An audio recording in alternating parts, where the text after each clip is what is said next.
Tatanungin muna natin ang aking partner si Commissioner June dito po sa ipinag-utos ninyong investigasyon kay suspended Bamban Tarlac Mayor Alice Guo. Ano po ang detalye nito at nakipag-ugnayan na po ba ang mga concerned individual tungkol dito?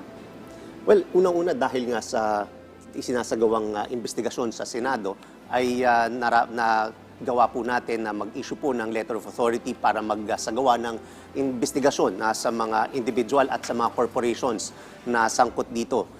Dahil na-serve na po natin ang letter of authority or ang authority para mag-umpisa ang investigasyon at mabigyan ng due process ang mga individual at mga corporations na sangkot dito. At sa ngayon ay naghihintay pa tayo ng ugnayan sa mga na-serve ng letter of authority.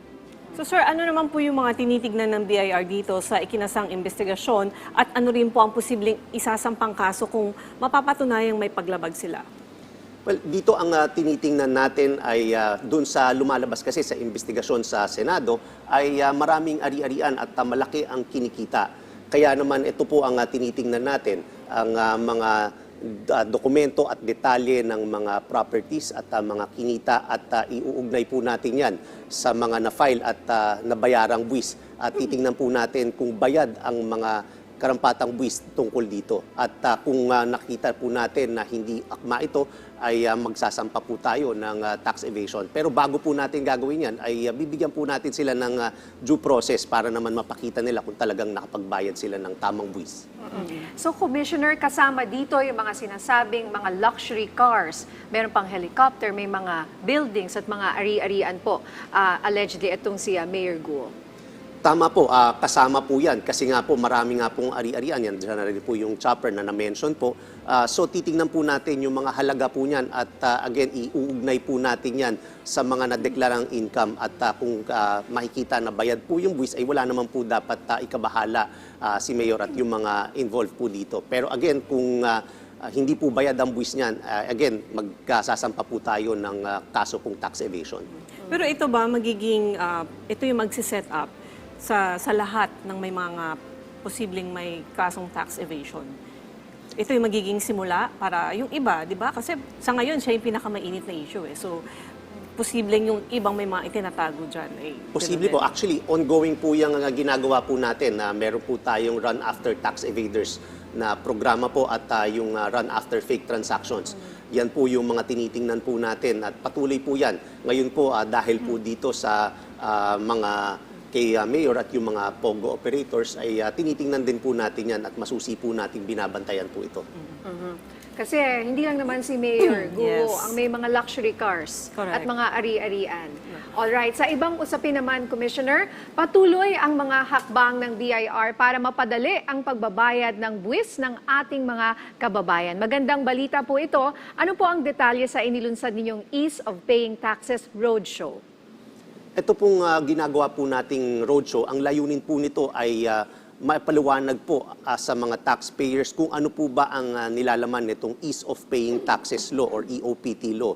Marami pong naging improvement ang pagbabayad po ng buwis. Katulad po dyan ang tinanggal po ang annual registration fee na 500 pesos. At magkaroon po tayo ngayon ng taxpayer classification.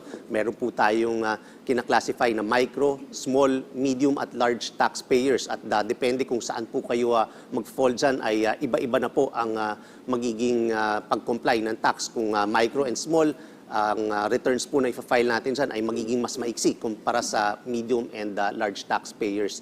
At nandyan na rin po ang pinapadaling pagbabayad ng buwis kahit saan na po. Kasi before po, kung saan po kayo rehistrado, dyan po dapat kayo nagpa-file at nagbabayad ng buwis. Sa batas po na ito, file and pay anywhere na po ang ginawa ng batas. At nandyan din po, pinadali po ang mga refund ng mga taxes ng mga nagbayad po ng mga, lalo na po sa mga VAT. Mas pinadali po ang proseso. So sir, saan pa pong mga lugar isasagawa ang roadshow?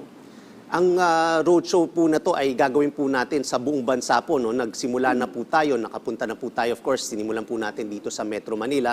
Nagpunta na rin po tayo sa Cebu. At nagpunta rin po tayo sa Davao. Covered po dyan ang Coronadal, Tapos nagpunta na rin po tayo sa Kalasyaw at sa mga darating na mga linggo po ay patuloy po ang pag-ikot po natin sa buong Pilipinas mula Luzon, Visayas at Mindanao para po i-explain kung ano po ang batas at mga benepisyo at yung revenue regulations na mga inisyo po natin. Sir, ito naman, yung pinakabago, ano po yung directive or ano po yung diferensya ng pag-i-issue ng OR, official receipt, at saka sa invoice na ngayon ginagamit? Kasi may mga establishment na binubura na nila yung official receipt, pinapalitan na ng sales invoice. Well, ang dati po kasi, meron po tayong tinatawag na dalawang resibo po, ang official receipt at sales invoice. Ang official receipt po, yan po ang ginagamit kapag ang parang produkto po niya ay serbisyo, ang ginagawa niyo po ay serbisyo. Ang invoice naman po ay kapag nagbebenta po kayo ng mga produkto. So ito po nagdulot ng kalituhan kasi bakit iba pa ang tawag ay pare-pareho namang tinatawag na resibo po yan. Kaya ito pong EOPT para mas simple po, walang magiging kalituhan, ginawa na lang pong invoice whether involved po kayo sa pagbebenta ng serbisyo o ng mga produkto. Ayun. So yung mga resibo po namin na nasa amin ngayon, we can still use that, yung mga OR?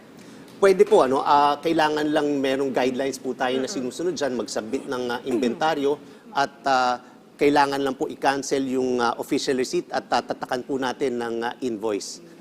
Kasi At may magagamit po natin yan. may establishments na marami pa silang Ako rin marami hard pa. copy nung Yeah. nung OR. So ang ginagawa, pinapalitan na lang ng invoice. Pwede po yun. Pwede po yun. Nandyan po yun sa nilabas natin na regulations. I-cancel lang po natin yan.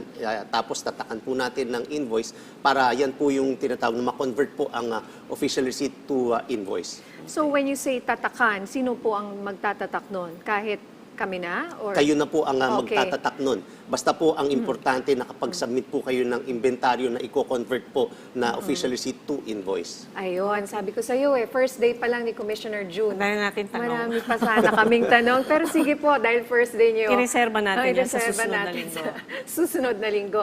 Maraming salamat sa mga ibinahagi mo sa amin, Commissioner June, mula po dyan sa BIR.